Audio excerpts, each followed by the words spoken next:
Hello there. Today I'm delighted to be tasting a wine from China. This is Domaine Shang's Tian Shi Marselan 2021. Marselan, the grape variety.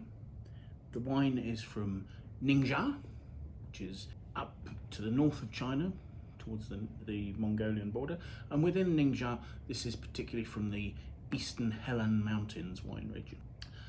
So we're a wine region here sheltered by the Helan Mountain from the flow of cold air from the north, from Mongolia, and in a region where irrigation water can be taken from the Yellow River.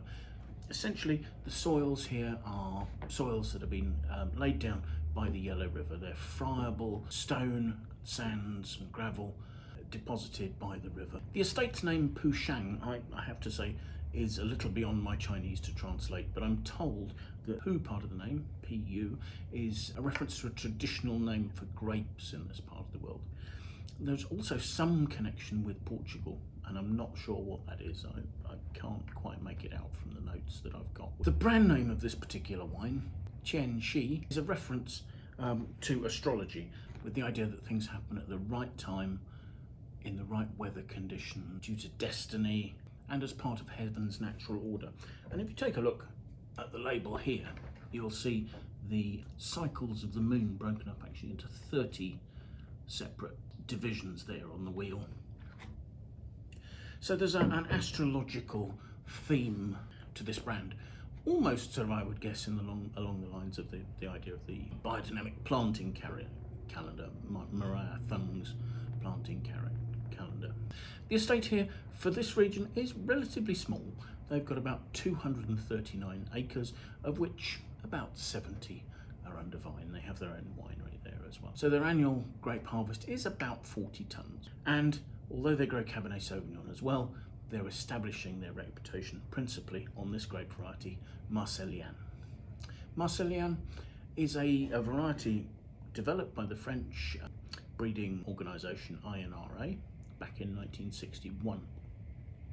And at that stage they were working down in Roussillon. They had a research station there in a place called Marselan, and one of the crossings that they came up with was a crossing of Cabernet Sauvignon and Grenache. The aim of their project at that stage, back in 1961, when the French population drank much larger amounts of wine than they do now, was to produce larger, berried, high-yielding, better quality grape varieties. Unfortunately, Marselan, as it developed there, was small-berried, was rich and concentrated, and it didn't suit what they were trying to develop at the time. Subsequently, it's been seen as a higher quality variety to work quite well, and actually it's permitted for use in the Rhone and Côte d'Or. It's permitted to be grown now in Bordeaux. It's also been taken up and planted in Uruguay, and increasingly the Chinese are planting more and more Marselan. It's quite popular there for the style of wine that it produces. Now, I mentioned that viticulture here is largely irrigated. That's because rainfall in the Ningxia region is somewhere between 200 and 300 millimetres a year, and in fact the extent of evaporation amounts to more than 2,000 millimetres worth of water a year. So there's no way of collecting water from rainfall. Everything has to be irrigated. In fact, the Chinese government, with its various development projects, sees vineyards as a good way of stopping the encroachment of the Gobi Desert, because they're irrigated but don't use too much water. So irrigation will go on somewhere between 6 and 8 times a year. And to ensure that water usage isn't excessive, almost all the wineries here use drip irrigation. So the other thing to think about the soils here is not only that they're free draining and devigorating soils, but also that given the region's very continental location, it's more than 900 miles from the ocean, right in the heart of China, is the fact that it gets very severe winters. It gets a hot, short summer and a very long, cold winter. And to prevent the vines being destroyed by extreme frosts in the middle of the year, the vines are trained in such a way that the trunks grow almost horizontally, and so once they've been pruned at the end of the season, they can be folded down and they can be buried in earth. this sort of banking up of soil over the top of them is incredibly labour intensive, and probably wouldn't be possible anywhere where labour was more expensive than in this relatively poor part of rural China. This particular wine is 100% Marselan. My understanding is that some of the Marselan that this winery makes is aged for a year in oak. However, I've also had somebody help me translate the back label of this, and this has a date of production as the 28th of March 2022. So I'm assuming that's a bottling date, in which case that wouldn't give enough time for the wine to have spent 12 months in oak. So I'm assuming that that's a treatment for one of the other Marselans that this company makes. So let's have a look at the wine and see what we make of it, shall we? You've got a wine with quite an intense colour there. It doesn't seem incredibly dark. There's a sort of a red purple, but it is opaque. I can't see through it, so you know, it's certainly deep. Swelling it, the wine is 14.5% in alcohol and clearly has some extract as well, so it's forming quite pronounced tears on the side of the glass as I swirl it. So let's see what the aromas are like, shall we?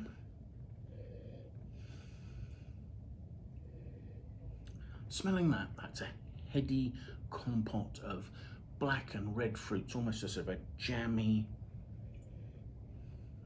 compote, a sort of a mixed fruit jam. There are black currant notes, there's black cherries, there's red currants, there's red cherries, there's raspberries. Mulberry is a good aroma to mention there. Loganberry, that sort of red to black fruit. And plenty of it, it's intense. There's a slight spiciness over the top of it, but there's not an overbearing cedary note that would suggest long oak aging. So let's taste.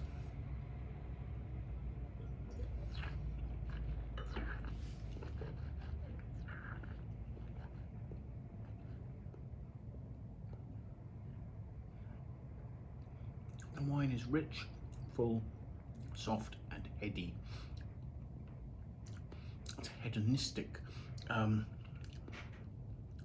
There is a red fruit nature at first that's lifted by reasonable acidity and very fresh. So there's that sort of raspberry, red cherry, mulberry note.